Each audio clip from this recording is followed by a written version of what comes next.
from the University of Florida College of Journalism and Communications.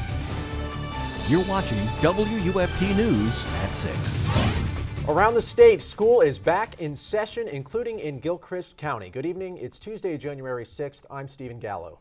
And I'm Chloe Stradinger. Thanks for joining us. This year's seniors at 2 high schools have a lot to live up to. April Lanuza joins us now from the newsroom. Yes, they do. Their predecessors last year headed to graduation day at a higher rate than any other county in Florida. And school officials want to see if those numbers can go even higher. When you think of Gilchrist County, what might come to mind are long roads with cows and pastures. What you might not know is that one of the smallest counties in Florida has the highest percentage of high school graduates. Gilchrist County's 95% graduation rate leads the state. This kind of success is not new for the county. In 2012, Gilchrist County Public Schools reached a top 5 ranking with an 89.7% graduation rate. It's a total team effort between the teachers, the guidance counselors, administrators, truancy officers, and then, like I say, we get the parents involved pretty quick if we see that the students are at risk of not graduating. Trenton High School is one of the county's top schools, but for Gilchrist to receive such a high graduation rate, teachers and administrators must help students before they reach 9th grade. Trenton is a middle and high school, which makes it easier to track a student's progress and provide the needed help. Some might wonder if having fewer students overall gives the county an edge. But the principal says being a smaller county with fewer students doesn't make a difference in the graduation rate. She says there is no secret to achieving a high graduation rate. It just takes dedication and hard work. We lack a lot of resources that other counties do. It's just the dedication and the hard work. That's what pays off. And I cannot commend anybody. My staff does amazing jobs, and everyone in Gilchrist County. I mean, you can walk in the superintendent's office if you need something, and he will drop whatever he's doing to help you out, and his whole staff's that way. And that's what gets the job done. We do whatever it takes, whatever it takes. A high graduation rate reflects well not only on the schools in Gilchrist County, but the students as well. The county wants to close the 5% gap and have even more students receiving that high school diploma. On average, about 175 students graduate every year.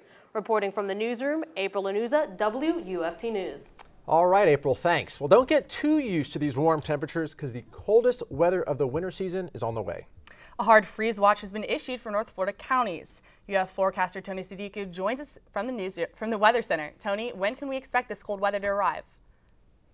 Stephen, Chloe, giving you plenty of warning with this one. A hard freeze watch, like you mentioned, will be issued for North Florida counties. You can tell with the areas shaded in the pink there, mainly areas north of Alachua County. The areas in the blue, it's not going to be a party for them either. So you certainly get the idea. That all arrives tomorrow with that strong Arctic cold front that we've been tracking for a while. I have the exact numbers, though, of how low those numbers get on my main weather forecast. But today was certainly a beautiful day for many folks. The sun came out and those numbers came all the way up to the lower 70s. A lot of folks I know got to enjoy the outdoor. Even currently now, 77 in Miami, beautiful, 65 out in Jacksonville. But watch that in terms of finding that front, I think, as we progress through Wednesday, those numbers really, you're going to feel the difference.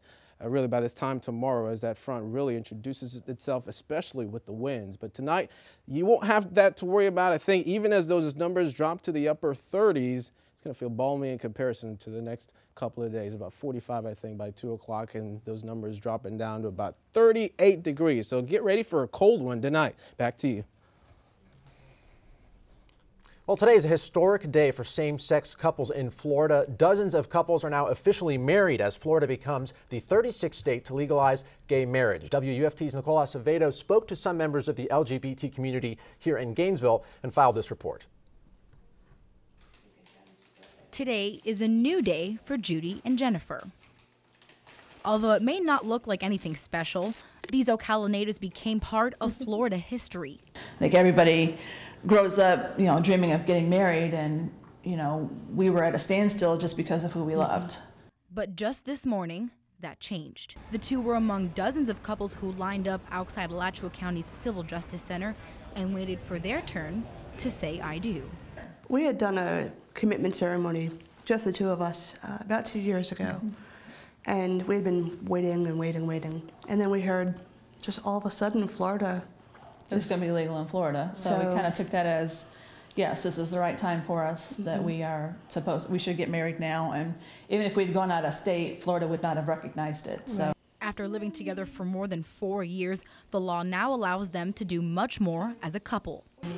And I think, because she'll be able to go on my insurance legally without having to produce 500 documents. It's just life is so much easier. Now, Mrs. and Mrs. Harvey say they are certain it will be another big step towards equality. God wants for us is to be loved. That's what everyone wants. And that's what we got this morning. We got to witness that with other couples, and we got to have that ourselves. That's all we ever wanted. A lot of hand-holding. It's an exciting day for same-sex marriage. Again, that was Nicole Acevedo for WUFT News. All right, well, a 15-year-old Columbia County girl has been arrested and accused of killing her older brother. Deputies say Misty Renee Cornegay got a handgun from her parents' bedroom, and then shot her 16-year-old brother. Deputies say they went to the house after being contacted by White Springs police officers who had received a report of a shooting there. They say the boy was already dead when they arrived. The teen's 11 and 3-year-old sisters were also home, but the parents were out of town at the time. And Broward County Sheriff's deputies say 2 parents accused of shoplifting forgot to mention they left their kids in the car as they were being taken away. Gerald Moultrie and Toshiba Hope are facing grand theft charges after being arrested at a Walmart. The kids stayed in the car from about 7 in the evening until 2 in the morning when they were finally discovered. The 3 children aged 3, 5, and 7 were not injured and have been placed in the care of relatives. Moultrie and Hope, who is currently pregnant with her 4th child, face child neglect charges now in addition to grand theft. The launch of the SpaceX rocket was scrapped this morning just before it was scheduled to take off. 90 seconds before launch, Mission Control announced a hold on the launch and later canceled the mission for the day. The SpaceX is a commercial rocket company founded by Elon Musk, the founder of PayPal and Tesla.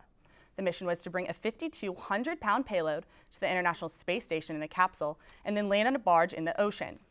SpaceX did not say why they scrapped the launch for today, but the next opportunity is Friday morning at 5:09 a.m.